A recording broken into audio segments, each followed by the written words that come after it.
আমি এখন 4টি মাখরাজ বলবো।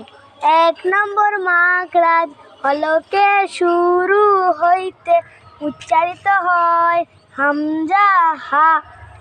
2 নম্বর মাখরাজ হলকের মধ্যখান হইতে উচ্চারিত হয় আইন হ। 3 নম্বর মাখরাজ হলকের শেষ ভাগ হইতে উচ্চারিত হয় গইন খ। 4 নম্বর মাখরাজ জিহ্বার গোড়া তার বরাবর ওপরে তালুর সঙ্গে লাগাইয়া উচ্চারিত হয় 2 নম্বর হলো কফ।